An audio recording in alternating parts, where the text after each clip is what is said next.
Buenos días. Bueno, vamos a empezar la siguiente mesa, que se irán incorporando el resto de participantes en el Congreso. Bueno, es una mesa un poco especial, es una mesa un poco diferente a las habituales. No vamos a hablar de resultados ni procedimientos. Vamos a hablar, según dijo Teresa, que es un poco la organizadora de esta mesa, un poco de filosofía, ¿no? Vamos a ver, en lugar de ver lo que hacemos nosotros, vamos a ver cómo los otros nos ven a nosotros. La verdad que los ponentes que hay son, bueno, un plantel de lujo, ¿no? Está nuestra presidenta saliente, Teresa. Está Pilar Garrido, compañera mía del Ramón y Cajal y presidenta de la Sociedad de Oncología Médica. Está Julio Santoyo, que es jefe de servicio de cirugía del Hospital Carlos Haya. Y Marina Álvarez, que digamos que le toca la parte de la gestión, pero a la vez, también quiero que lo sepáis, la mayoría de la gente la conoce, es radióloga y radióloga intervencionista en la mama en su hospital, ¿no? Hasta hace 2 días. Bueno, vamos a ver la mesa. Por explicar un poco qué es lo que se ha pedido a los ponentes, se les ha pedido que hagan una presentación corta, muy corta, 10 minutos, para que haya un poquito de debate después. Y se les ha hecho que contesten en su presentación a más o menos 5 preguntas. Si conocen a los radiólogos intervencionistas y si lo conocen, pues cómo se informan sobre lo que hacemos. Si creen que somos invisibles o no, y si es así, pues cuál es su opinión. Bueno, pues cómo nos ven otras especialidades, o al menos su opinión sobre sus especialidades frente a nosotros. Si les parece adecuado que participemos en todos sus cursos y congresos, divulgando nuestros tratamientos y nuestras posibilidades. Y, por último, si creen que tienen algo que mejorar y nos lo quieren aportar, pues que se sientan libres para hacerlo. Y, en principio, esa es la mesa. En primer lugar, va a hablar Teresa Moreno, nuestra presidenta saliente.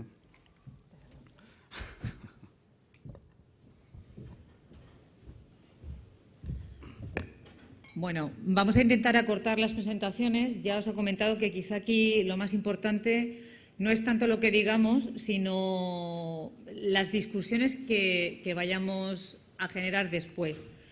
Mi presentación es un poco introductoria, ¿no? Es lo que yo he querido dar, explicar un poco qué es lo que ocurre y qué es lo que pasa desde mi punto de vista, desde la visión de un radiólogo vascular. Bueno, la historia de la radiología ya sabéis que comenzó en 1895 cuando Röntgen descubre los rayos X y desde entonces pues ha habido una evolución galopante en cuanto a la imagen y la imagen pues ya prácticamente forma parte del hacer diario de todos nosotros. Es cierto que el radiodiagnóstico como tal ha crecido, que parece ser que está liderando los grandes avances médicos, pero al mismo tiempo pues tenemos una gran paradoja y esa gran paradoja es lo que llamamos y que generó incluso un seminario de la SERAN en el cual estuvimos discutiendo y que yo parte de sus diapositivas he utilizado, que era lo que se llama la invisibilidad del radiólogo. Pero no es una invisibilidad que es ante la población general, ante los pacientes e incluso ante nuestros mismos compañeros clínicos y médicos de incluso los centros hospitalarios, no hablamos solamente de la atención primaria. Bueno, entonces da la sensación de que a pesar de lo amplio que es la influencia del radiodiagnóstico en todos los ámbitos sanitarios, existe una percepción de que el radiólogo no importa, no es clave dentro de los avances médicos y de los avances científicos.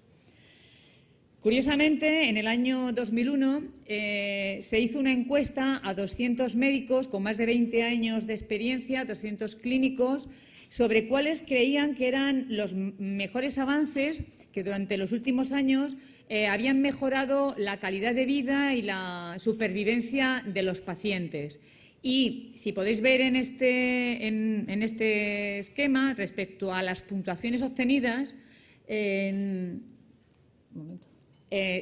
dentro de los 5 avances, 3 de ellos corresponden al campo de la radiología y uno de ellos, que está en el número 3, corresponde a la radiología vascular intervencionista, pues que se trata de la angioplastia. No sabemos si aquí consideraban que era muy importante porque la utilizan los cardiólogos o la angioplastia en general. Tampoco se preguntó específicamente a dónde. Entonces nos preguntamos, si resulta que la mayor parte de los pacientes pasan por un servicio de radiodiagnóstico, se realizan pruebas de radiodiagnóstico, si la influencia del radiodiagnóstico, los avances médicos, parece muy importante, ¿qué es lo que nos está ocurriendo? Bueno, pues quizá, el chiste es así, ¿no? Es muy curioso lo de las abuelitas, es decir, la niña está estudiando radiología, joder, ¿y eso qué es?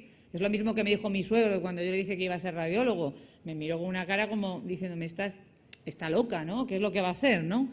Bueno, pero aparte de eso, la invisibilidad, curiosamente, no solamente ante la población.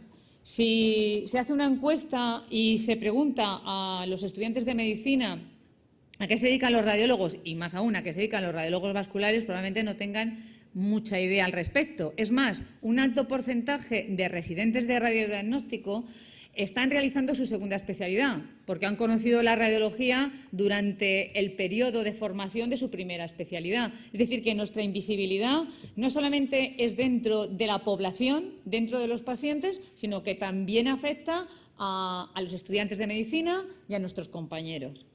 Bueno, dentro de la radiología vascular intervencionista, los orígenes están en el doctor Seldinger, es un radiólogo sueco que era hijo de relojeros, que allí por el año 53 ya describe la primera técnica para intentar introducirse con un catéter a través de una guía en el interior del torrente circulatorio.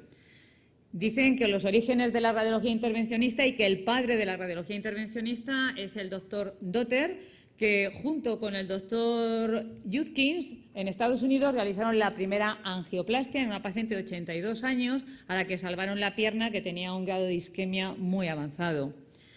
Bueno, ¿y cómo estamos actualmente? ¿Qué es lo que pasa en España respecto a la radiología vascular? La radiología vascular intervencionista durante los años 80 y 90, que son los años dorados, supuso una evolución progresiva grande, aumentaron el número de salas de radiología vascular, nunca de una manera proporcional al número de procedimientos, pero hemos seguido manteniendo, o parece, un modelo de gestión muy similar al que tienen otras unidades de radiología, es decir, o los servicios de radiodiagnóstico. La gestión es poco clínica, la gestión fundamentalmente se basa en hacer muchos pacientes, en tener una alta carga asistencial y bueno, en seguir sin contactar, a que las unidades de radiología vascular probablemente seamos los que más contactamos. Ya dijimos ayer que actualmente existen más de 300 radiólogos vasculares en España, probablemente cerca de 400, porque hay muchos que no son miembros de la SERVEI. Hay muchos intervencionistas que están dentro de la SERAM, pero que no forman parte de nuestra sociedad, y que hay más de 120 unidades públicas. Las privadas también las desconocemos. ¿Y qué pasa respecto a la oncología intervencionista? Durante los 10 últimos años ha supuesto un gran avance. Estamos presentes en casi todos los foros de radiodiagnóstico, ya sea a nivel de sociedades americanas, europeas, a sociedades internacionales, en congresos, y todo ello se fusionó para, en el año 2008, organizar el primer congreso europeo exclusivamente dedicado a lo que era la oncología intervencionista, que tuvo lugar en Florencia. Desde entonces se han celebrado 6 congresos, el último que ha tenido lugar en Niza recientemente y que es considerado el mayor foro mundial en cuanto a oncología intervencionista. Bueno, nosotros ya sabemos de dónde venimos, no vamos a repetir. Los primeros inicios tuvieron lugar en los años 60 con las primeras quimioembolizaciones y la introducción de portales intraarteriales. En los años 80, a nivel de Japón, se fusionaron los dos conceptos de la embolización y de la quimioterapia intraarterial con la mezcla de lipiodol y sustancias quimioterápicas, no vamos a hablar nada. Y durante las últimas décadas hemos evolucionado a la radioembolización y a las partículas que liberan drogas, ¿no?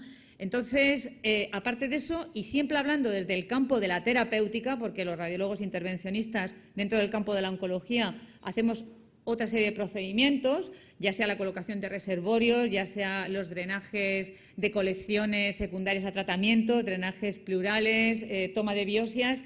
En el campo de la ablación, pues también hemos evolucionado. De esta mañana se ha hablado y ahora a continuación también, y no quiero repetirlo. Entonces, ¿cómo podemos explicarnos? ¿Qué es lo que está ocurriendo? ¿Es todo culpa de los otros? ¿Nosotros no tenemos culpa de nada? ¿O realmente tenemos mucha parte de culpa en todo esto?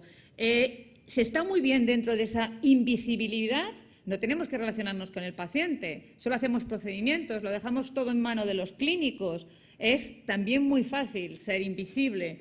El primer fallo es la incomunicación. Probablemente la incomunicación con los pacientes, con los clínicos, con las instituciones. Con respecto a los clínicos, con respecto a los pacientes, la incomunicación es grande. Quizás los radiólogos intervencionistas menos, pero es cierto que muchos nos dedicamos a hacer 5, 6, 7 pacientes en nuestras salas. Dejamos en manos del personal de enfermería de la planta, no de nuestro personal de enfermería, la información y los consentimientos informados.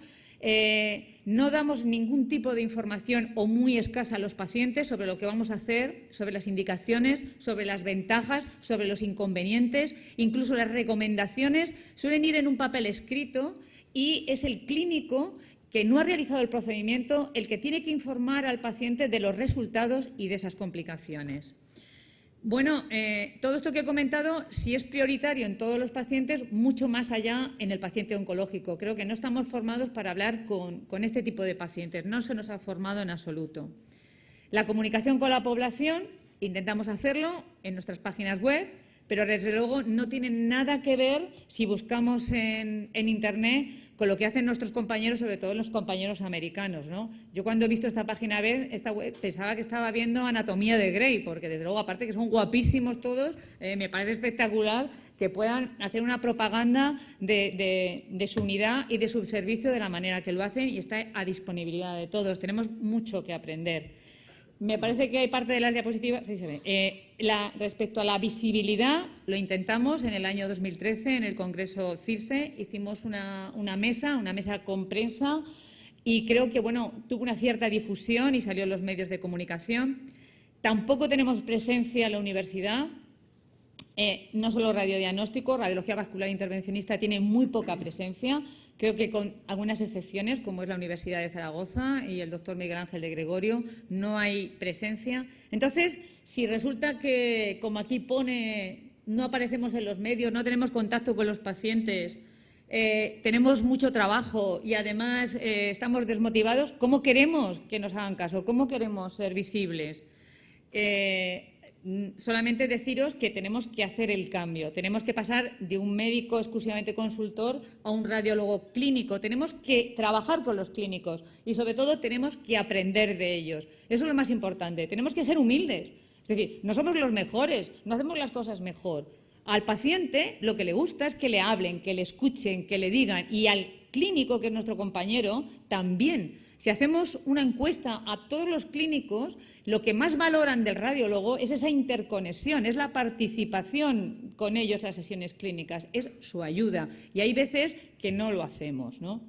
Mejorar nuestras páginas web, mejorar la información al paciente, salir en los medios, publicitarnos, decir lo que estamos haciendo y ahora os voy a poner una pequeña encuesta muy breve que la he hecho yo, que por supuesto está completamente sesgada, que se la he hecho a 100 personas, fundamentalmente un porcentaje bastante importante eran sanitarios, también era importante, no hospitalarios, extrahospitalarios, y de esta población que tiene una edad media, pues que no son jóvenes excesivamente, pero tampoco mayores, la edad media son 43 años y casi todos con un nivel cultural alto, es decir, un 80 o un 85% eran o licenciados superiores o diplomados.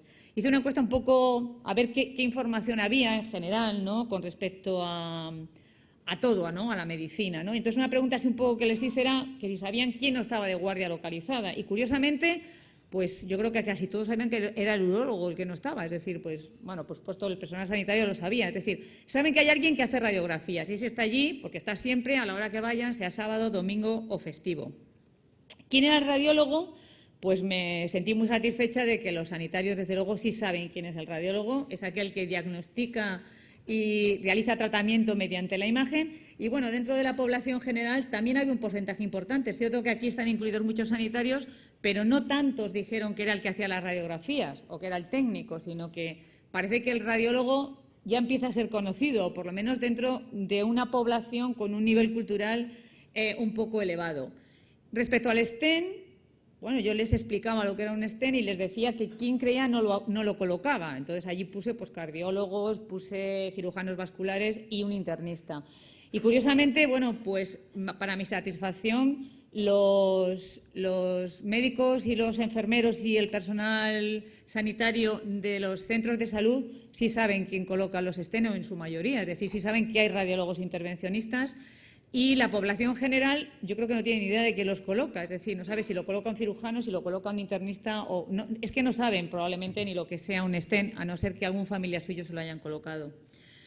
Y bueno, preguntándoles si antes de esta encuesta y después de explicarles a lo que nos dedicamos los radiólogos intervencionistas, si alguna vez sabían quién era esta persona, pues la mayor parte de la población general realmente no sabía quién era el radiólogo intervencionista, sí sabía quién era el radiólogo, pero había un porcentaje bastante alto de compañeros nuestros, enfermeros o médicos de los centros de salud, que sí sabían quién era el radiólogo intervencionista. Es decir, que a lo mejor no estamos tan mal como hasta ahora pensábamos. Ahora veremos. Bueno, pues nada más y muchísimas gracias. Espero que me haya sobrado algo de tiempo. Muchas gracias, Teresa, por ajustarte también al tiempo. El siguiente ponente es Pilar Garrido, que, como os dije antes, es oncóloga médica, la presidenta de la Sociedad Española de Oncología, y nos va a dar, pues, en su opinión, cómo los oncólogos nos ven a los radiólogos intervencionistas. Muchas gracias por invitarme a estar aquí y para hablar de este tema. Yo, fundamentalmente, lo que quiero compartir son los retos y la visión que creo que nos vamos a encontrar en el futuro. Estos son los objetivos de la reunión que se me enviaron, que después comentaré, ¿no? Conocer los avances en el campo de la oncología aportada por los radiólogos, cuáles son las fuentes de ese conocimiento, la invisibilidad, cómo se ve al radiólogo intervencionista desde la barrera, su participación en los foros de oncología, cómo es necesaria y mejoras a tener en cuenta. Yo lo de la invisibilidad, que no era la primera vez, porque en alguna otra reunión de radiología en la que se me ha invitado, me sigue sorprendiendo muchísimo, porque la verdad es que no se me ocurre por qué pensáis que sois invisibles. Pero es verdad que hay mucha literatura. Cuando lo estuve buscando, pues encontré muchos artículos. Estos son dos que seleccioné en su momento, cuando hice la otra intervención, pero realmente en el entorno en el que yo me muevo, en absoluto sois invisibles. A mí lo que me parece más relevante compartir son las preocupaciones que tenemos desde los oncólogos, desde la Sociedad Española de Oncología Médica, porque entiendo que son las mismas y, por tanto, cómo afrontamos juntos este futuro es lo que yo creo que es la reflexión más importante. La primera es el reto del número de pacientes con cáncer. Hoy en día es muy elevado. Evidentemente, la radiología intervencionista en sus inicios, antes lo hemos comentado, probablemente su campo de acción no era fundamentalmente oncológico, pero ahora seguro que un altísimo porcentaje de las intervenciones de los radiólogos intervencionistas tienen que ver con oncología, y el mensaje que yo quiero dejar claro es que si hoy en día es un volumen alto, lo va a ser mucho más. Y esto en sí mismo es un reto, ¿no? Sabemos que se espera que para el año 2030 en Estados Unidos el número de personas diagnosticadas de cáncer va a aumentar en un 45%, y según una publicación del British Journal Cancer de principios de este año en Gran Bretaña, personas nacidas del año 60 en adelante, 1 de cada 2 van a tener cáncer. Por lo tanto, radiología intervencionista, cualquier otro tratamiento diagnóstico, es un mundo que cada vez va a ser mayor, y yo creo que esto es un reto en sí mismo y por las cosas que voy a comentar a continuación. El segundo es que gracias a muchos avances, por un lado de tratamiento, que después hablaremos, pero también sin duda la prevención y el diagnóstico precoz, cada vez va a haber más personas que van a sobrevivir al cáncer, lo que en sí mismo es otro reto de diagnóstico, de manejo de efectos secundarios, de complicaciones, segundos tumores, aspectos sociales, aspectos psicológicos, etcétera, que entre todos tendremos que abordar. Y el tercero, yo diría, es que casi todas estas neoplasias se van a dar en personas mayores. Se espera, y estos son datos de la estrategia de la cronicidad y del paciente anciano del Ministerio de Sanidad, se espera que en España la población de más de 65 años se va a duplicar en 40 años, va a suponer 1/3 de la población, y es en este grupo de pacientes donde se va a dar el mayor número de neoplasias. Y realmente, por tanto, nos vamos a encontrar con muchas personas con cáncer, con muchas personas con cáncer que van a ser ancianos, y con muchas personas que van a ser ancianos, van a tener cáncer y además otras enfermedades. Por lo tanto, los retos que tenemos es cómo manejar esta situación, porque lo que es real es que no tenemos evidencia científica que soporte lo que hagamos. Y, por ejemplo, una de las cosas que más nos vamos a tener que plantear es hasta cuándo tenemos que hacer actitudes intervencionistas, llámese radiología, llámese quimioterapia, llámese cirugía, lo que se llame en pacientes de 80 años, etcétera. Y realmente hay mucha literatura, por lo menos en nuestro entorno, en el entorno de los oncólogos, diciendo que no hacemos investigación en este grupo de población y, por tanto, tomar decisiones frente a un paciente individual en la consulta no podemos soportarlo en base a literatura como lo hacemos en otro entorno. Y esto no va a mejorar porque esta situación de que no generamos datos de personas de edad avanzada se lleva hablando de ello muchos años. Yo creo que a partir de ahora, con el Big Data, con los Real Data Award, Estados Unidos está haciendo, los americanos están haciendo el Cancer Link, ahí se van a poder agrupar información que nos va a ayudar en parte a tomar decisiones. Pero yo creo que es uno de los retos más importantes que vamos a tener, el volumen de pacientes que vamos a tratar y las características peculiares de los pacientes que vamos a tener todos en los próximos años.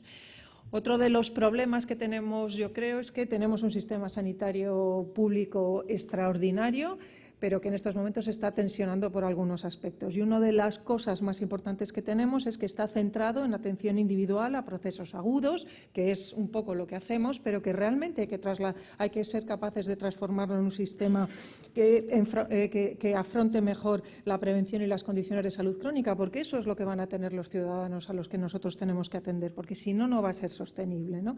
Y esto realmente, que entronca con el intervencionismo, es fundamental. A los oncólogos nos preocupa muchísimo el coste.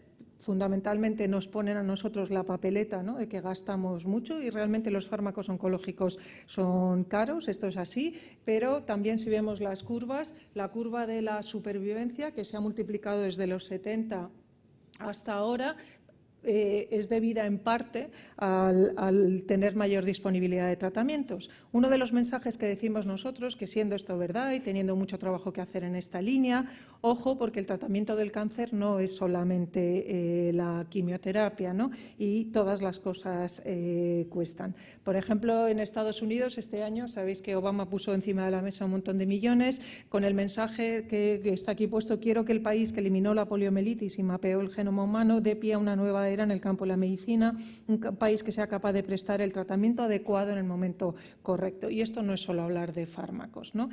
En España, como sabéis, bueno, pues la cantidad de dinero del porcentaje del PIB que se dedica a gasto sanitario no es muy alto, de hecho ha bajado, en el 2009 era el 6%, en el 2012 era el 5,8% y luego hay una distribución muy irregular por comunidades autónomas. Por lo tanto, aquí tenemos un tremendo reto, cuando además lo que vemos es que viene, como hemos comentado, la medicina personalizada y viene la inmunoterapia. Hace unos días se ha acabado el Congreso Americano de Oncología y realmente en patología como el cáncer de pulmón absolutamente prevalente, la inmunoterapia ya va a ser tratamiento estándar porque se han dado resultados muy positivos. Por lo tanto, todo esto hay que hacer que llegue a nuestros pacientes. Pero como decía antes, el coste del cáncer generalmente se asocia a fármacos, pero está todo lo que son las técnicas radiológicas, cuál es coste eficaz, cómo hay que hacerlo.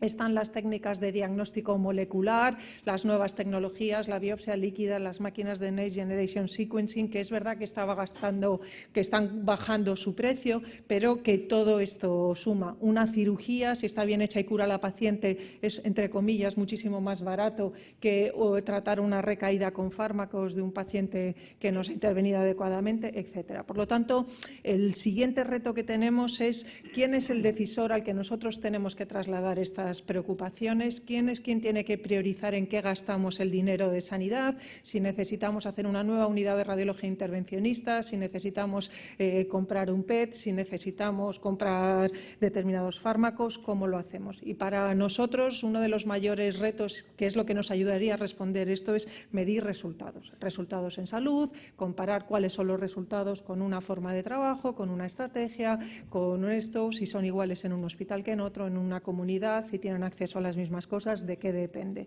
Y aquí hay mucho trabajo. No cabe duda de que el abordaje multidisciplinar ha demostrado que mejora las condiciones de nuestros pacientes y mejora los pronósticos, pero habiendo dicho esto, llevarlo a la práctica es complejo y es muy hospital dependiente, todos tenemos esa experiencia. Creo que la cooperación a nivel hospitalario en general quiero pensar que es bastante buena, pero desde luego hay mucho margen de mejora entre niveles asistenciales y hay una responsabilidad individual que yo creo que es relevante. Yo empezaba hablando de la invisibilidad. A mí no me cabe la menor duda de que los radiólogos intervencionistas son fundamentales en el manejo del cáncer y, desde luego, en el entorno en el que yo me muevo. De hecho, lo pregunté ahora cuando estábamos en el Congreso Americano a vosotros, a compañeros míos, ¿qué opináis esto de la invisibilidad de radiólogos? ¿Invisibilidad de qué? Están súper presentes en nuestro día a día. Hay que contar con el paciente, el perfil del paciente ha cambiado, tiene un mayor nivel educativo, pero sobre todo quiere participar en las decisiones, no que se tomen decisiones sobre él sin él, ¿no? Un poco en la línea de lo que comentaba también Teresa, de tener toda la información disponible y él decidir. De hecho, en el Congreso Americano casi lo que más he oído es el valor, es decir, definir las magnitudes de beneficio de las cosas que ofrecemos, pero que integrado para que sea el valor del paciente el que decida si eso le aporta o no. Por lo tanto, y ya estoy acabando, yo creo que para esto es crucial que esta opinión nuestra, esta ayuda a trabajar en qué es lo que hay que priorizar, probablemente se deba canalizar a través de las sociedades científicas, que deben de ejercer su labor como liderazgo científico y de interlocución con las administraciones sanitarias. Yo creo que todos, a título individual, debemos de tener un compromiso con la sostenibilidad y la equidad. No se trata de decir que podemos hacer una cosa, sino se trata de saber qué aporta de más, cuál es la magnitud del beneficio extra que aporta eso que podemos hacer, cuáles son sus consecuencias, qué otras alternativas habría. Y este es un trabajo que tenemos que hacer conjunto. Hay una variabilidad clínica que es inherente a nuestra profesión, si no lo podría hacer una máquina, pero hay otra variabilidad clínica que no lo es y tenemos que trabajar en reducir esta variabilidad no eficiente por medio de guías, registros, etcétera, ¿no? Con la Sociedad Española de Radiología tenemos varias líneas de trabajo conjuntas. Hemos empezado elaborando documentos de consenso sobre diagnóstico y seguimiento. La primera la hicimos sobre cáncer de pulmón, ahora se está haciendo sobre cáncer colorectal, se está haciendo con otras sociedades científicas un documento de posicionamiento sobre cribado de cáncer de pulmón en nuestro país y hay aquí mucha línea de trabajo, porque yo creo que este liderato científico en esta línea de documentos de trabajo es la vía que tenemos que hacer. Por lo tanto, ¿conocer los avances en el campo de la oncología aportado por los radiólogos intervencionistas? Sin duda sí. Las fuentes de este conocimiento, yo creo que donde a mí más conocimiento me llega en este sentido es en el Comité de Tumores. El radiólogo que participa conmigo, tengo la suerte además que es radiólogo intervencionista, pero de él espero que me ponga al día del conocimiento de su área, que yo no tengo, de la misma forma que es mi responsabilidad informarle si hay novedades. Por ejemplo, en el cáncer de pulmón, que es el campo al que yo me dedico, tuvimos que hacer la transacción de hacer PAF, hacer BAG, y eso se explica en el comité, por qué necesitamos más muestras, se implementa y ya está. Por lo tanto, el flujo de comunicación es bilateral. Para mí es ficción que los radiólogos sean invisibles. ¿Cómo se ve al radiólogo desde la barrera? ¿Qué barrera? Si estamos juntos en todos los lados, ¿qué barrera? Vamos todos a uno. La participación en los foros, pues yo creo que las reuniones multidisciplinares es el lugar que tiene, pero el flujo es continuo, no hay que esperar una reunión para esperar que se visibilice nada. Y desde luego las mejoras es que creo que es crucial radiólogos especialistas. Creo que el radiólogo que se dedica al cáncer de mama no es lo mismo que el que se dedica al cáncer de pulmón, al cáncer de colon, etcétera, etcétera, y para mí eso es crucial que se entienda. Por tanto, y estas ya son mis últimas diapositivas, la reflexión es que el impacto del cáncer es tremendo, realmente lo va a ser mucho más en los próximos años y eso es algo de los que nos tenemos que concienciar. Va a ser la primera causa de muerte en nuestro país muy pronto, ya lo es en algún segmento de población. Tenemos que pelear que las políticas sanitarias sean coordinadas y que el catálogo de prestaciones sea homogéneo. Tenemos que medir resultados y tenemos que empezar a trabajar en la cultura del benchmarking entre unidades y querer ser como el mejor, pero tenemos que hacerlo eso de una forma pública y transparente, y la coordinación entre profesionales es la que nos permitirá pues hacer una mejor investigación y una atención clínica más eficaz, porque sin duda la colaboración es la clave del éxito. Nada más, muchas gracias. Muchas gracias, Pilar. A continuación, Julio Santoyo, jefe de Servicio de Cirugía General del Hospital Carlos Haya, nos va a dar la visión del cirujano.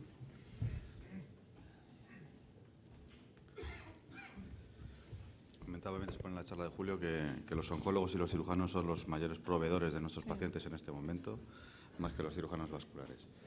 Cuando puedas empezar. Bueno, pues muchas gracias a la Sociedad a la SERVEI, a la Sociedad de Radiología Intervencionista, Vascular Intervencionista.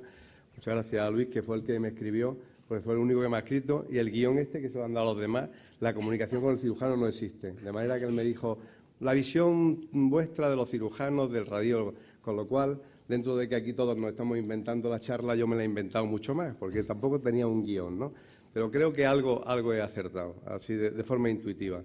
Yo, para empezar, diré que no, estoy de acuerdo con que no son invisibles, no soy invisible. Si acaso escondido, os escondéis detrás de la sala en rayos y os escondéis, pero no invisibles. Sois muy visibles y os tenemos muy presentes, más de lo que pensáis, y os necesitamos mucho.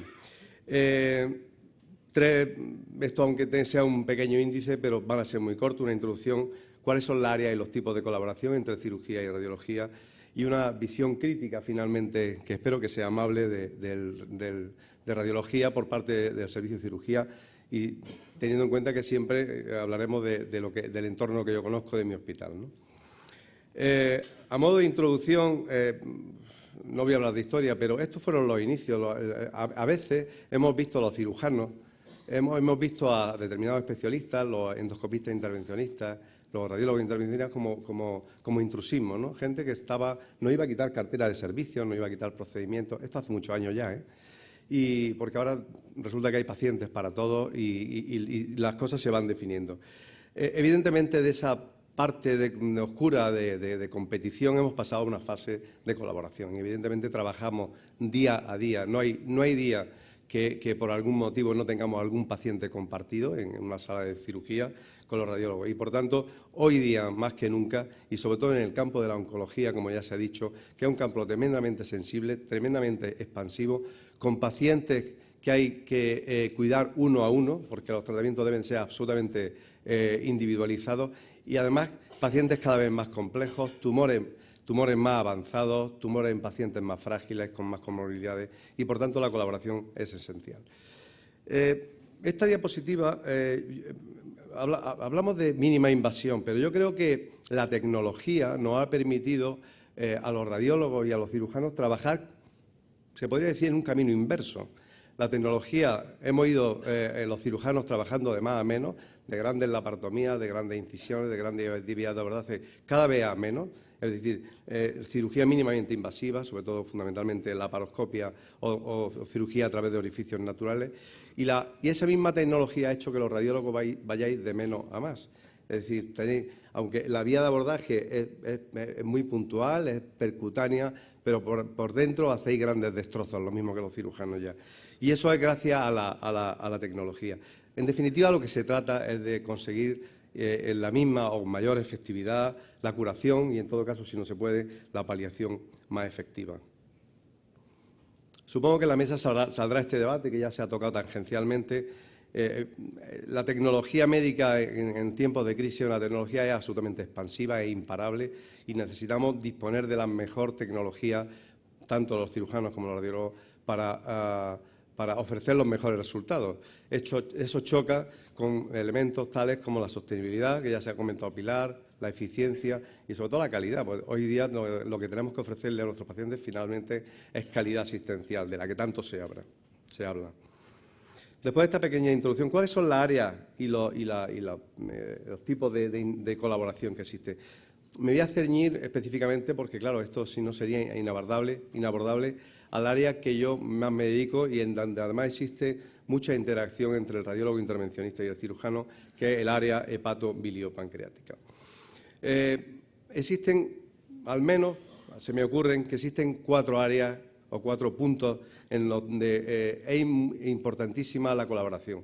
En el diagnóstico invasivo de tumores, en el diagnóstico y tratamiento de las complicaciones postquirúrgicas y a veces postradiológicas, que el radiólogo nos necesita a nosotros, como tratamiento puente o complementario a la cirugía y tratamiento definitivo de los tumores. Esto, evidentemente, sería motivo de un manual entero de esos que hay ahí fuera en el stand.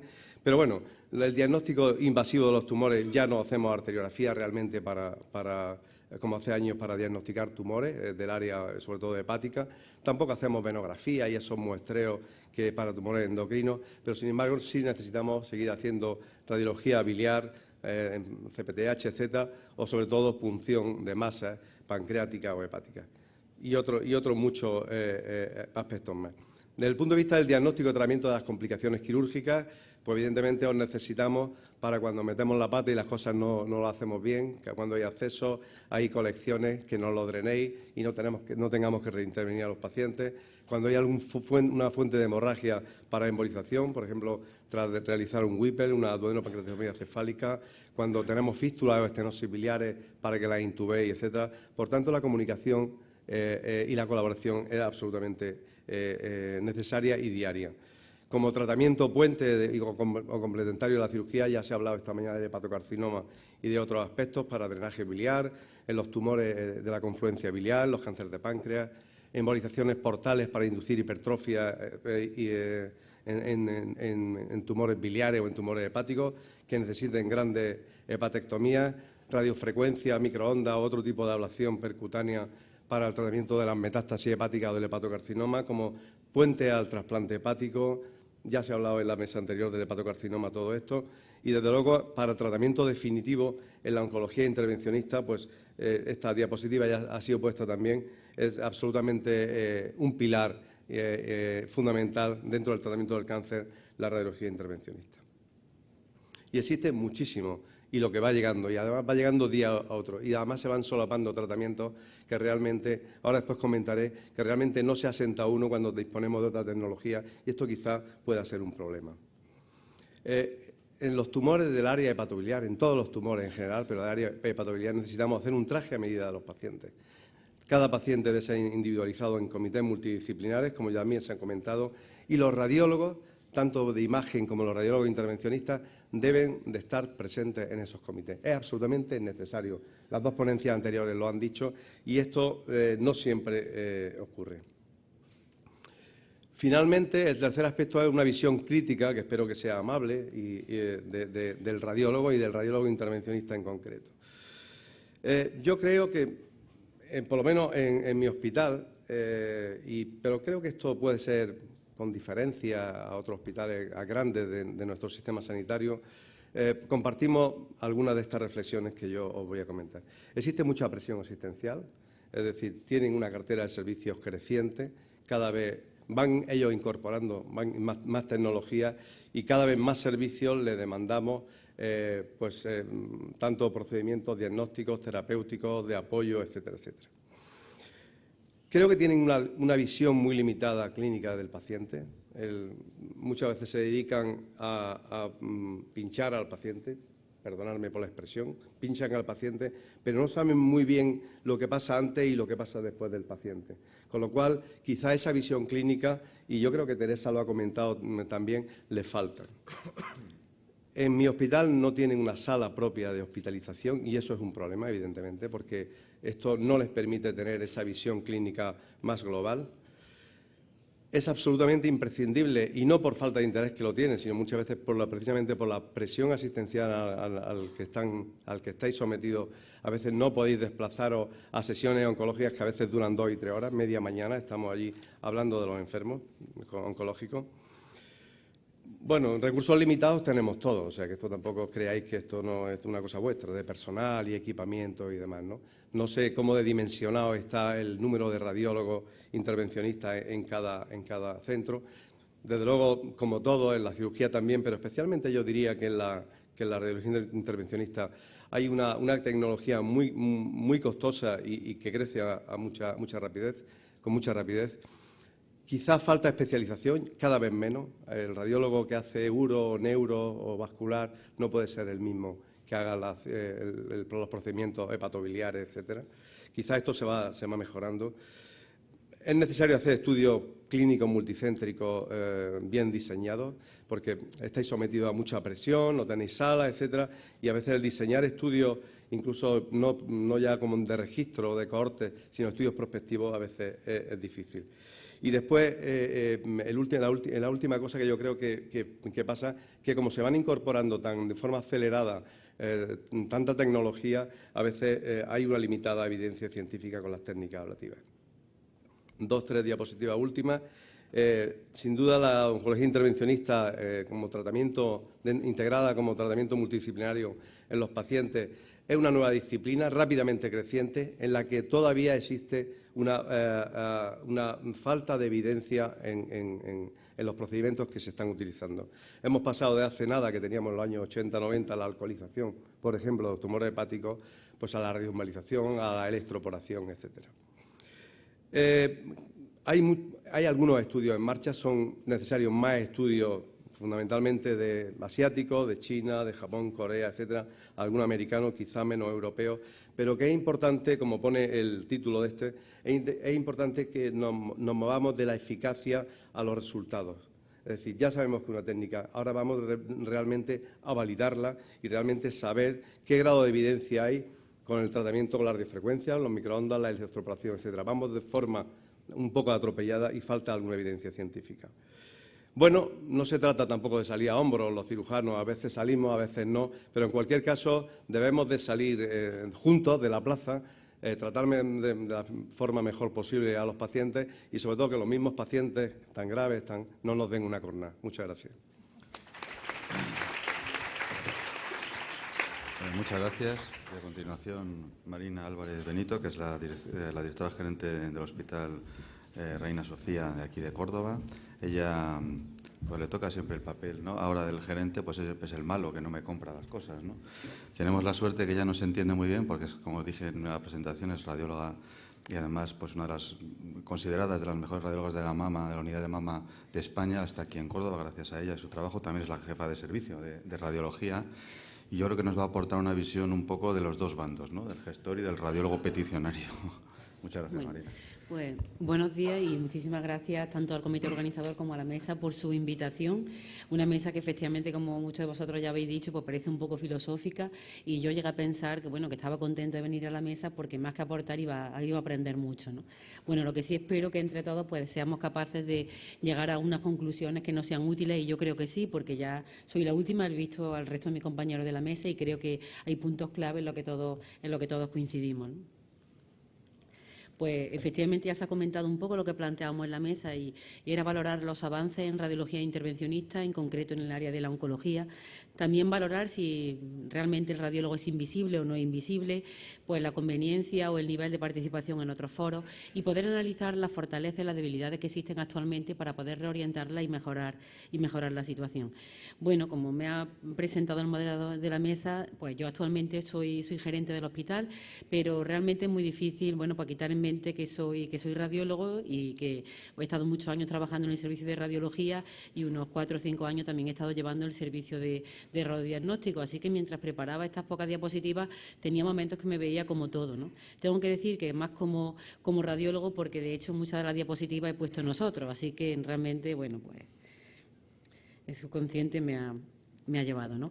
Bueno, ya se ha estado comentando de los avances que realmente existen en la radiología intervencionista y que están relacionados con el manejo del paciente oncológico. Y disponemos de procedimientos, muchos de ellos son para biopsia, para confirmar lesiones, bien primarias o metastásicas. Otros muchos procedimientos pues serán procedimientos paliativos, como drenaje biliares, drenaje de colecciones, dilataciones, tanto esofágicas como en la vía urológica, ¿no? Y tenemos otra serie de procedimientos que en parte se podrían considerar en sí procedimientos terapéuticos, ¿no? Como la radiofrecuencia, la radioablación, la quimioembolización. También se ha comentado por la oncóloga que está en la mesa cómo en los últimos años pues, estamos asistiendo a un aumento del paciente oncológico, de la patología oncológica, y no solamente por el aumento de la frecuencia, sino bueno, por la cronicidad de la población y porque también existe una mayor supervivencia de esta patología. Con lo cual, el aumento de esta supervivencia aumenta el número de pacientes crónicos y, por tanto, también aumenta el número de procesos paliativos y de complicaciones y de necesidad de actuar en estos pacientes, ¿no?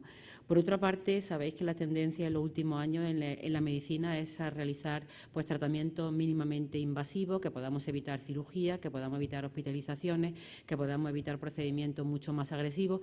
Y en este sentido, en esta tendencia, pues los procedimientos intervencionistas guiados por la imagen realmente pues, tienen un lugar de lujo, ¿no? Algo que realmente se pretende y se busca en los últimos años, ¿no? Comentábamos también que existen ya determinados procedimientos que se pueden considerar que son terapéuticos, como puede ocurrir con la radiofrecuencia, que bueno, vosotros sabéis que se está utilizando para el tratamiento tanto primario de lesiones hepáticas, óseas, renales, pulmonares, o también para el tratamiento de para el tratamiento de metástasis. En algunos tumores, incluso los pequeñitos menores de 3 centímetros, se puede considerar curativa, pero en otros que son mayores, pues bueno, permite a controlar la enfermedad, ¿no? O la quimioembolización, que se está utilizando pues no solamente para la enfermedad metastásica, sino que también se está utilizando para pacientes con hepatocarcinoma y que mejora de forma importante la calidad de vida de estos pacientes, y en muchas ocasiones estos tratamientos pues son la única posibilidad terapéutica del paciente, porque al ser menos agresivos el estado del paciente no permite otras acciones más agresivas, como en ocasiones puede ser una cirugía. En cuanto al impacto de los procedimientos, yo cuando he estado llevando el servicio de rayos y sobre todo tenía que discutir con la dirección el gasto que tenía el servicio de rayos y justificar los procedimientos que se hacían en cada una de las áreas, pues esta situación casi la he vivido más de jefe de servicio de rayos que casi de la que me toca ahora, ¿no? Actualmente, en concreto, basándonos en nuestro servicio, podemos decir que la sección de radiología vascular intervencionista supone un 35% del gasto global del servicio de radiología. Y esto es así teniendo en cuenta que en nuestro servicio existe otra sección que gasta más que la radiología vascular intervencionista, que la neuroradiología intervencionista. Actualmente estas secciones están consumiendo más recursos que la radiología intervencionista, ¿no? También, cuando muchas veces nosotros hemos mirado cuáles son los servicios peticionarios del área de radiología vascular e intervencionista, bueno, pues hasta hace un tiempo ya lo habéis comentado, a lo mejor lo que era cirugía cardiovascular, lo que era digestivo, la propia cirugía, eran los servicios que más solicitaban procedimientos en esta área, ¿no? Pero en los últimos años hemos visto un cambio y, desde luego, oncología es uno de los servicios que se ha convertido en uno de los principales clientes del área de radiología vascular e intervencionista, ¿no? Además, observamos que muchos de los procedimientos que nos demandan en esta área son procedimientos muy costosos, y a estos procedimientos se debe en parte el coste y el gasto de estas secciones, ¿no? Estamos viendo, por otra parte, que el gasto en estas áreas pues creciente, cada vez es más gasto, ¿no? ¿Qué es lo que ocurre? Y eso, pues, todavía me acuerdo cuando tenía que justificar este gasto delante de la dirección. Pues nosotros siempre comentamos que estos procedimientos son mínimamente invasivos, que mejoran de forma importante la calidad de vida de los pacientes y que, por otra parte, evitan otras actuaciones que son más caras o son más agresivas. Pero, bueno, como también se ha comentado aquí, en esto no hemos sido capaces de demostrarlo, ¿no? Y nos quedamos en que nuestro servicio, nuestra sección, es la que más gasta y la que presenta un aumento continuo del gasto. Probablemente este aumento continuo en el gasto de esta sección y de estos servicios pues conlleve un ahorro en otras áreas del hospital, en otros servicios, pero eso, como os comentaba, pues debemos de demostrarlo, ¿no? En cuanto a si el radiólogo es invisible, efectivamente a mí me cuesta pues más pensarlo, ¿no? Sí que soy consciente que para el paciente, el radiólogo en general y en concreto el radiólogo pues vascular intervencionista, pues somos bastante invisibles. Además, creo que hoy por hoy los pacientes no entienden los procedimientos que se realizan en radiología y que son más complejos, estos procedimientos intervencionistas. Tampoco hemos trabajado mucho en la información que aportamos a estos pacientes, tanto la que dedicamos a darle de forma oral y o tenemos sesiones previas con ellos donde le explicamos los procedimientos, como la información que tenemos preparada de forma escrita, la información que tenemos en nuestra página web. Creo que no hemos trabajado el tema de la comunicación con los pacientes. Muchas veces estos procedimientos son explicados no por el radiólogo que realiza la intervención, sino a veces, bueno, pues por otros profesionales que son los que indican el procedimiento, y probablemente el paciente en muchas ocasiones ni siquiera sepa que ese procedimiento se lo ha realizado un radiólogo. Por otra parte, creo, y por la experiencia que he tenido en la radiología de mama, donde es otra área donde hemos empezado como radiólogo a tener mucho contacto con los pacientes y hacer también procedimientos intervencionistas y tenés que hablar de las indicaciones, de las alternativas, de las ventajas, de los inconvenientes. Pues realmente esto es un proceso para que lo entienda el paciente y realmente el paciente entienda que el radiólogo es alguien importante en su enfermedad, es alguien de verdad implicado en su proceso. Esto es un proceso lento porque tenemos que ir convenciendo, podemos decir, paciente a paciente, ¿no? Hasta que veamos que un paciente concreto ha entendido cuál era su problema y qué ventaja, qué es lo que le ha aportado el radiólogo. En cuanto al equipo profesional, pues también, como se ha comentado, pienso que es más fácil que el equipo de profesionales conozca al radiólogo, ¿no? Lo conoce porque trabaja con ellos y porque también, como se ha comentado aquí, aquí, pues lo necesitan. Hay hoy en día pues varios profesionales, y se ha comentado aquí, pues de cirujanos, de urólogos, nefrólogos, bueno, pues digestivos, incluso ginecólogos, que necesitan en determinadas situaciones, tienen problemas y saben que necesitan un radiólogo intervencionista. Entonces, yo creo que dentro del equipo de profesionales, el radiólogo intervencionista sí es conocido y sí va teniendo cada vez un papel más importante. En cuanto a la visión del gestor, y reconozco que la mía pues no es imparcial, ¿no? Por una parte puede tener una visión propia y por otra parte la visión que le llega al gestor a través de los pacientes, a través de los profesionales, a través del resto de los servicios, ¿no? Es verdad que de forma propia pues es muy difícil que se sepa y que se entienda que es la radiología vascular intervencionista. Es mucho más fácil a través del resto de servicios, del resto de profesionales, que son muchas veces ellos los que solicitan disponer de determinados procedimientos, de determinada tecnología en las salas de radiología vascular e intervencionista, ¿no? Otro aspecto a tener en cuenta es que desde la dirección del hospital, en los hospitales, bueno, pues sabéis que la innovación pues se valora de forma importante y a todo el mundo le gusta que su hospital sea referente para determinados procedimientos. Y en concreto esta es una área donde existe mucha tecnología, donde existe mucha innovación, donde avanza de forma muy rápida y eso es algo que gusta a los hospitales, que gusta a los equipos, ¿no? Pero por otra parte, pues muchas veces cuando se valora el gasto de forma global del hospital y se valora por diferentes unidades, pues Rayo siempre aparece como una de las unidades en las que en los últimos años siempre, pues si cada año gasta más que el año anterior, ¿no? Por otra parte, cuando tenemos que valorar el dar respuesta a un proceso determinado, a una enfermedad concreta, ¿no? Pues se valora realmente qué es lo que es más eficiente, qué alternativas existen y cuál es la más eficiente, ¿no? Como os comentaba antes, creo que realmente nos falta un paso y es demostrar pues el impacto en resultados en salud y el impacto en eficiencia de la mayoría de estos procedimientos. En cuanto a las fortalezas que yo creo que tiene el radiólogo dedicado a vascular intervencionista, por una parte la formación y el entrenamiento. Es verdad que está considerada como un área específica del conocimiento y de dedicación dentro de la radiología y yo creo que es de las primeras áreas que dentro de la SERAN pues se ha elaborado pues una forma de acreditación específica para esta área, ¿no? Yo, y a lo mejor estoy llevada también por los radiólogos vasculares intervencionistas que conozco, creo que los radiólogos vasculares están bien preparados, están bien formados, bien entrenados y eso creo que es una gran fortaleza frente a otras disciplinas que en un momento dado pues puedan optar por realizar determinados procedimientos. A lo mejor comienza una tecnología nueva, como una nueva forma pues de embolizar lesiones o de tratar de forma percutánea lesiones, pero ya el radiólogo vascular intervencionista tiene una experiencia y un conocimiento previo por otras técnicas y por otros procedimientos intervencionistas que yo creo que le son muy útiles y la bala le da un gran respaldo a la hora de innovar y de meter nuevas tecnologías y de realizar estos procedimientos intervencionistas. Creo que también de forma global esta área, las secciones de radiología vascular intervencionista, pues están bien dotadas de equipamiento. Sí que es verdad que una de las limitaciones de forma global que tenemos los radiólogos es pues la falta de manejo clínico, pero en concreto dentro de ello probablemente los radiólogos vasculares intervencionistas son de los radiólogos que mejor se manejan en el aspecto clínico, ¿no? Por otra parte, creo que otra de las ventajas es bueno, pues que tienen los radiólogos vasculares intervencionistas frente a otros especialistas que en un momento dado pues puedan decidir realizar algunos procedimientos, tienen formación en imagen, tienen una orientación que no lo tienen muchas personas que no se han formado en imagen, esto se nota mucho, ¿no? También tienen formación en otras tecnologías de imagen, muchas veces se utiliza no solamente una tecnología, la propia sala de vascular. Sabéis que cada vez más para realizar procedimientos intervencionistas y en concreto en el área de oncología se están utilizando salas de TAC, salas de resonancias, ¿no? Y yo creo que el contar con ese conocimiento en otras modalidades y sobre todo el contar con un servicio global de imagen, pues es una ventaja y una fortaleza para los radiólogos vasculares e intervencionistas. Por otra parte, creo que también la disponibilidad, ¿no? Y en esto, pues a lo mejor también me dejo de llevar por el área, por la sección concreta que conozco, ¿no?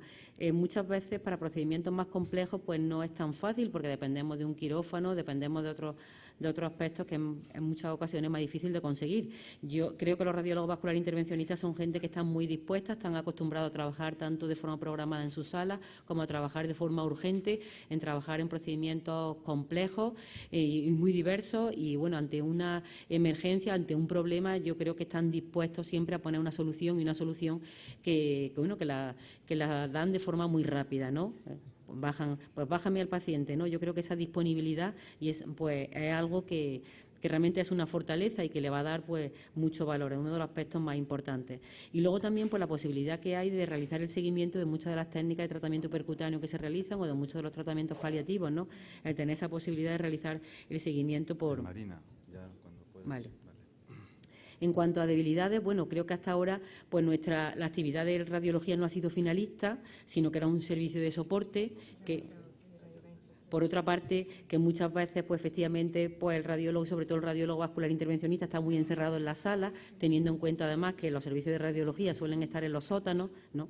Que a lo mejor ha estado poco implicado en la elaboración de guías y protocolos multidisciplinares, que no se ha trabajado la relación con el paciente. Creo que no se vende bien todo lo que se hace en un servicio de radiología vascular intervencionista, no se vende bien a la población, a los pacientes y al propio hospital, ¿no? Y que muchas veces, ya se ha hablado aquí, pues falta una visión global, una visión del proceso, una visión clínica, y a lo mejor pues se centra mucho más en una visión técnica. ¿Por qué? Bueno, pues porque realmente existe tanta tecnología en esta área, tanto en la sala como en fungible y demás, que yo creo que a veces eso puede abrumar y centra la atención más en la propia técnica que en el propio paciente, ¿no? En cuanto a la participación en los foros, pues creo que uno de los aspectos que tiene que conseguir el radiólogo, y en concreto el radiólogo vascular intervencionista, es salir de su propio servicio, es darse a conocer fuera, y lo primero es empezar por el propio centro, ¿no? Y es muy importante, también se ha comentado, participar en todas las subcomisiones, del centro, comentar los casos, presentar los resultados de los procedimientos que nosotros realizamos, participar en guías y en protocolos. Yo creo que otros compañeros especialistas, como aquí se ha comentado, son los primeros que tienen que conocer las posibilidades que nosotros tenemos para resolver sus problemas, conocer nuestros resultados. Nosotros tenemos que demostrar que tenemos un hueco, un espacio en determinados procesos, que tenemos la solución para determinadas patologías, ¿no? Creo que algo muy importante es que la enfermedad oncológica ha pasado de ser llevada prácticamente de forma exclusiva por oncólogos a tener un manejo multidisciplinar. Y en esto, bueno, tenemos que ser conscientes y buscar el espacio, ¿no? En cuanto a la mejora a tener en cuenta, y bueno, y con esto acabo, pues yo creo que más que tener una visión solamente del procedimiento, una visión técnica, tenemos que implicarnos en el proceso, tenemos que ser en parte responsables del proceso, tener una visión global, convertirnos, como se ha dicho, pues en más clínicos, ¿no? Por supuesto, potenciar la relación con el resto de secciones de la radiología, que también participan en la mayoría de sus comisiones de tumores del centro, potenciar la relación con el resto de servicios del hospital, mejorar la relación con el paciente, no solamente en el propio momento en el que está en la sala realizándose el procedimiento, sino previamente, dándole información, con la información escrita que tenemos, con la información que tenemos en nuestra página. Tenemos que venderlo mejor a través de nuestra página web, de nuestros resultados, de nuestras publicaciones. Y yo creo que una cosa, pues, sumamente esencial, creo que de las más importantes, es que es necesario validar y evaluar las nuevas tecnologías. Cuando surge tecnología nueva, innovación nueva, es verdad que por una parte es muy atractivo, pero por otra parte da mucho miedo a los gestores. ¿Por qué? Porque sabemos que eso supone mucho dinero. No importa ese dinero cuando se sabe que es eficiente, que da lugar a un ahorro en otra área o da lugar a un impacto importante en la calidad de vida de los pacientes en lo que atendemos. Lo primero sería validar qué evidencia existe para utilizar esa tecnología. Si no existe suficiente evidencia, tendríamos que utilizar nuestros resultados dentro de ensayos clínicos. Y, por otra parte, una vez que estamos utilizando nuestras tecnologías, tendríamos que demostrar qué ahorro supone nuestro gasto en otra área. Conseguimos ahorrar retrasplantes, conseguimos ahorrar intervenciones, conseguimos evitar otros ingresos, estancias hospitalarias. Creo que, y también el impacto no solamente en ese ahorro en otra área, sino el impacto en la calidad de vida. ¿Cómo es el paciente en el que realizamos una quimioembolización con respecto al que no lo es? ¿Qué supervivencia tiene? ¿Qué calidad de vida tiene ese paciente? Yo creo que eso es el aspecto clave en los que nos queda avanzar. Muchas gracias. Muchas gracias, Marina. Si queréis, Luis, 5 minutos de debate hasta la 1. La verdad que me das envidia, Luis, porque no es fácil tener un gerente que lo tenga tan claro, ¿no? La parte nuestra. Bueno, pues si queréis abrimos un turno de preguntas o de comentarios. ¿Alguien quiere hacer alguna pregunta? Yo voy a hacer un comentario. Perdón. Toni. Sí, quería preguntar. ¿Se oye? Sí. Sí. Vallebron, de Barcelona.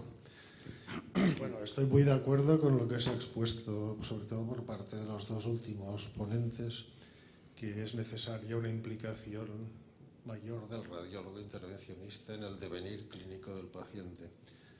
Yo creo que la mayor parte de los que estamos aquí, la vocación clínica la tenemos y por eso nos pasamos de la radiología meramente diagnóstica a lo que es la radiología intervencionista para participar más activamente en el paciente.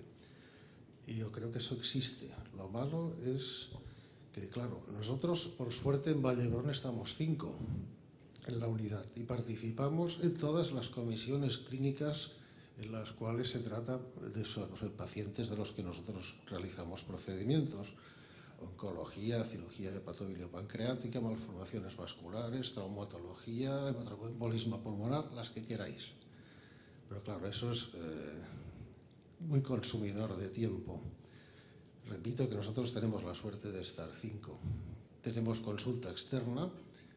Hacemos una visita previa al paciente en la planta, nos presentamos al paciente, le explicamos lo que vamos a hacer, obtenemos el consentimiento informado siempre con 24 horas previas al procedimiento y luego vamos haciendo visitas de control a los pacientes a los que les hemos hecho tratamiento, o sea que la implicación clínica es total. Lo que pasa es que si extrapolamos esto a la mayor parte de unidades del país, yo pienso que esto es impensable, por un problema de que si somos 300 radiólogos y hay 120 unidades en el país, pues sale como a 2,5 radiólogos y medio por unidad. Y ese es un terrible problema que tenemos para hacer todo esto que nosotros queremos y sabemos hacer. Entonces yo pienso que tenemos un problema grave, que es la escasez de personal en nuestras unidades.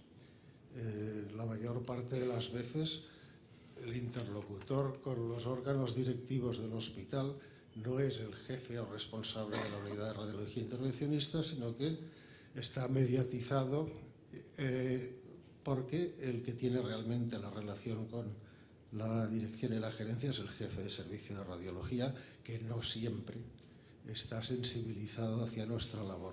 Y eso es uno de los problemas que tenemos. Creo que tenemos un problema de plazas, no de vocación ni de saber qué es lo que tenemos que hacer y cómo tenemos que hacerlo. Gracias. Sí, sí. Bueno, yo con respecto a lo que comentas, totalmente de acuerdo. Yo creo que dentro de los radiólogos, efectivamente, los radiólogos vasculares intervencionistas son los que tienen una visión más clínica y me consta porque yo también lo veo en la sección que existe aquí en este hospital, ¿no? Pues como no solamente tienen trabajo en la sala, sino tienen seguimiento en consulta, tienen hospitalización, están de guardia 24 horas. Totalmente de acuerdo, ¿no? Es verdad que la dimensión más o menos de las unidades, como tú has comentado, bueno, pues también dependerá de la dimensión del centro y en ese sentido el tipo y el número de comisiones que haya, pues también dependerá un poco de la envergadura y de la complejidad de cada centro, ¿no? Sí que yo creo que todos los que hemos participado en esas comisiones multidisciplinares hemos visto el impacto que tiene como profesional y el cambio que te hace el tener una visión global, ¿no? Sobre todo cuando se presentan, bueno, pues algún caso y al propio cirujano no se lo hubiera ocurrido, pero a lo mejor dice el radiólogo, bueno, aquí podría hacer esto, o todo lo contrario. Hay veces que te lo plantean para un procedimiento intervencionista y dicen, no, pues este no es el caso, ¿no? Yo creo que es verdad que en algunos centros puede ser difícil, pero tiene que ser, yo creo que el camino a seguir, porque realmente eso es lo que nos hace fuerte y es lo que nos hace tener una visión global, el participar de forma continua en nuestros equipos multidisciplinares, donde no solamente se comentan los casos, sino que se presentan resultados, se participa en protocolos, se participa en guías. Eso es lo que forja realmente el equipo y permite a todos tener una visión pues más global, ¿no? En cuanto a lo que comentaba de escasez de recursos, bueno, pues yo creo que será un poco diferente la experiencia de cada centro, ¿no? En cuanto a la hora de, a lo mejor, de solicitar y de justificar recursos en cuanto a recursos de personal, al igual que puede ocurrir con otro tipo de recursos, yo creo que es muy importante valorar el impacto de las actuaciones, porque es el mejor aval de cualquier recurso, ¿no? Valorar el impacto que tiene dentro de la asistencia de ese centro, ¿no? Muchas gracias. ¿Alguna otra pregunta? Sí, también. ¿Usted cree que sería posible, vamos a ver, si plantea en un hospital donde hay 2 radiólogos intervencionistas, donde la actividad se mide por número de procedimientos, por VRVs, según eso se valora la carga de trabajo de cada persona? Si plantea que 2 días a la semana quiere tener una consulta con pacientes, claro, ya no puede hacer actividad, procedimientos, eso lo plantea la gerencia y, bueno, que... Bueno, es que yo creo que eso depende de cada área y del volumen de trabajo global, porque yo también he estado en un área donde hemos realizado mucho intervencionismo, donde también tiene mucho contacto con pacientes y necesitas hablar con ellas muchas veces un rato casi más que el que te lleva en sí el procedimiento, ¿no? O hablar después, ¿no? Y muchas veces habitualmente lo hacemos alternando, ¿no? Yo creo que la mayoría de vosotros, de los radiólogos vasculares intervencionistas que tenéis consultas con pacientes, pues vais alternando, no tenéis un día completo de consultas, ¿no? Sino que vais alternando tramos para dar información, tramos de seguimiento, tramos de... Pero yo creo que el modelo a seguir quizás sería como el de los cirujanos. Los cirujanos unos días operan, otros días ven a sus pacientes, ¿no? Yo creo que eso va a depender. Yo no me veo un radiólogo intervencionista el día entero en una consulta, no sé.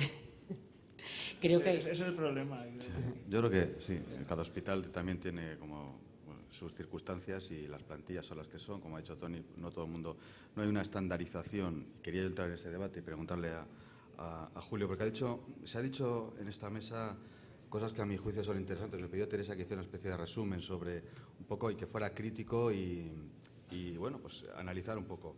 Sí que es verdad que es muy personal dependiente, ¿no? El que hace más esfuerzo, menos esfuerzo y tal. Lo que una de las cosas que ha dicho Julio y que se nos dice mucho es que hay nuevos tratamientos muy cambiantes. De repente nos hacemos con un tratamiento, cambiamos a otro, pero no aportamos evidencia de resultados. Eso es uno de los hándicaps que tiene nuestra propia especialidad y eso hay que asumirlo. En Niza, y estaba viendo ahí a Nacho Bilbao, se planteó que no podríamos a lo mejor hacer una estandarización o unos ensayos con un número de pacientes muy grande, puesto que nuestras series tienen que ser mucho más pequeñas y no podemos empeñarnos en hacer unos estudios tan grandes como pueden ser los oncológicos, pero sí que es verdad que no tenemos estandarizados nuestros tratamientos, cada uno de nuestros hospitales hacemos lo que nos da la gana. Y otra de las cosas que yo pongo como crítica y que también he oído, me ha gustado mucho la intervención de Pilar, que por cierto me pidió que os pidiera disculpas porque se tenía que ir corriendo, pero una cosa que ha dicho es generosidad, ¿no? Dice que, bueno, pues que tendríamos que estandarizar tratamientos, medir resultados, coordinarnos entre comunidades y hospitales y a lo mejor en algunos centros, pues digamos, hacer unos tratamientos y en otros centros hacer otros. Es un debate que hemos tenido muchas veces en nuestra sociedad y eso a lo mejor aportaría valor para, digamos, afianzar un tratamiento, digamos, validarlo entre nosotros. Eso, Julio, ¿qué piensa? Los cirujanos hacéis cosas de estas, alguien opera el páncreas en cualquier sitio, o hace un Whipple, o lo deriváis, o centros de referencia, esa es la... Bueno, yo creo que este es un caballo de batalla y un asunto pendiente, afortunadamente cada vez más resuelto. Yo creo que vamos cada vez más hacia la centralización de procedimientos, sobre todo procedimientos de alto consumo, poco prevalente y de alto consumo de recursos y que se exigen unos resultados, ¿no? En cirugía, pues el área de hepatobiliopancreática o el cáncer de recto o el cáncer de esófago son áreas muy sensibles, ¿no? Y yo creo que tendría que ser así. Yo lo que creo de vuestra especialidad es que tendríais que quitaros de en medio a los radiólogos. Sí, lo voy a decir. Yo creo que tenéis que tener una especialidad propia, en mi opinión, ¿eh? Yo no soy gerente ni nada, pero llevo ya muchos años en los hospitales y cuando se empezó, yo recuerdo cuando en los años 90 yo estuve en el Paul Bruce, que es un hospital, un centro de patología, y el intervencionismo radiológico lo hacían los cirujanos. Y el intervencionismo radiológico en algún sitio de Japón lo empezaron los cirujanos y tal. Y antes, ¿qué hacíais? Cuando hace 50 años, la ortografía esas translumbares, que los pacientes ahí había que amarrarlos y tal y cual. Pero este escenario ha cambiado ya. Yo creo que tenéis que tener una especialidad propia y ser clínicos. Tener vuestra sala de consulta, vuestra sala de radiología, vuestras especialidades, vuestras salas de hospitalización, etcétera, etcétera. Que no tiene sentido ya. ¿Qué tenéis que ver vosotros con el que hace la ecografía? Bueno, la sabía hacer, afortunadamente. Yo también hago la ecografía intraoperatoria y no soy radiólogo. Quiero decir que yo lo que creo es que tenéis que quitaros de en medio a los radiólogos. No sé cómo lo tenéis que hacer, pero inmediatamente. Bueno, yo tampoco. Bueno, yo tampoco.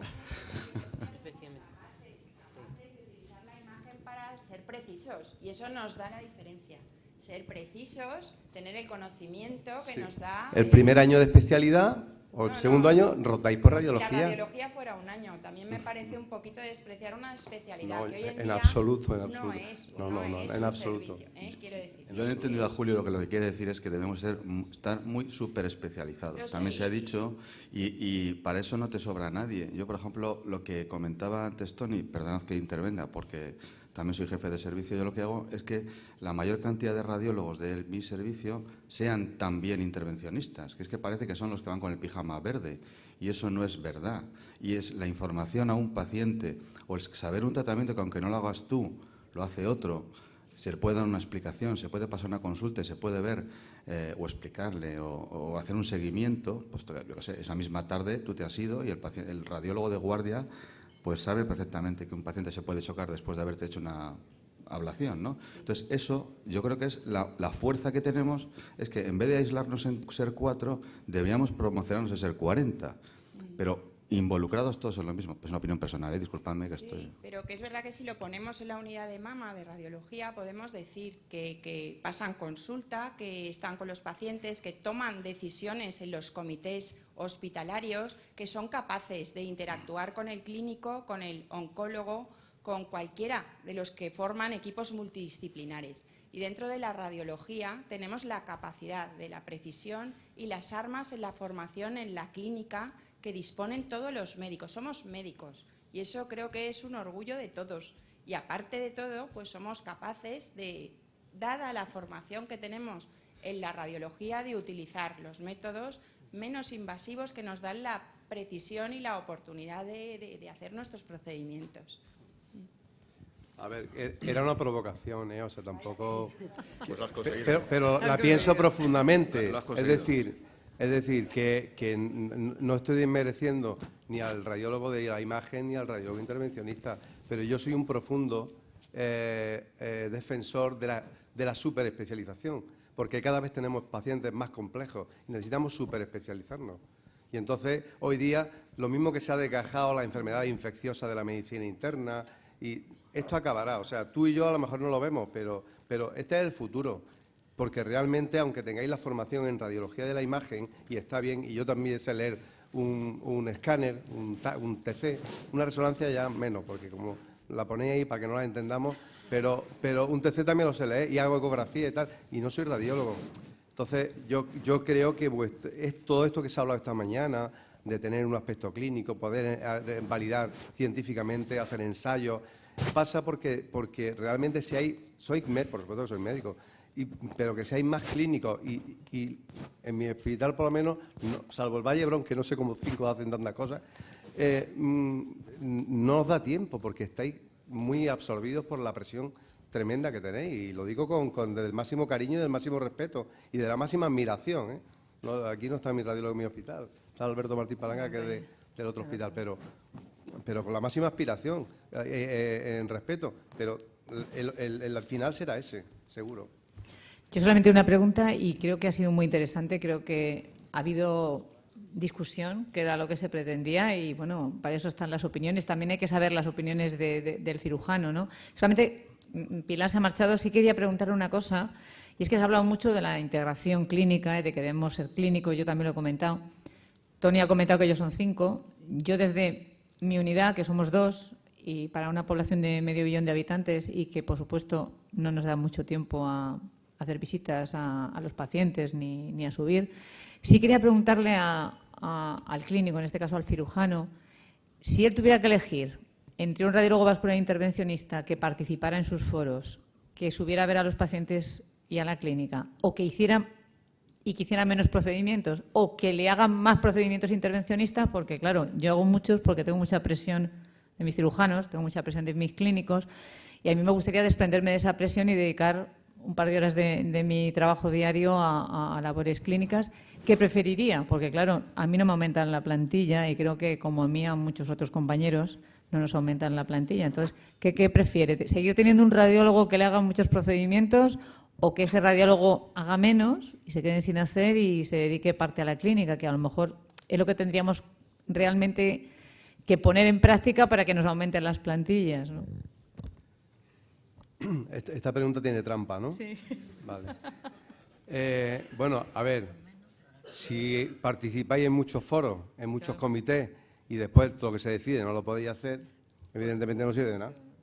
Más vale que hagáis lo que tenéis que hacer y lo que hay que hacer es que haya más gente, haya 5, 6, 7, lo que sea, y algún radiólogo participe en los comités de pulmón, en los comités de mama, en los comités de hepatobiliar, de cáncer colorectal, etcétera. O sea, yo no es una cuestión, yo preferiría las dos cosas. ¿Me puedo quedar con las dos cosas o no? Yo preferiría. Ahora si me dices, ¿qué prefieres? ¿Que vaya un radiólogo de más o un cirujano de menos? ¿No? No, era una pregunta trampa porque realmente Dicen es que el te quiten problema, un efectivo a ti de que un cirujano y que pongan un radiólogo. Pues mira, a lo mejor me lo acababa pensando. Porque hay algunos cirujanos que no me sirven de mucho. Creo que damos por terminada la mesa porque tenemos que empezar la siguiente y bueno, pues nada, muchísimas gracias a todos los que han venido.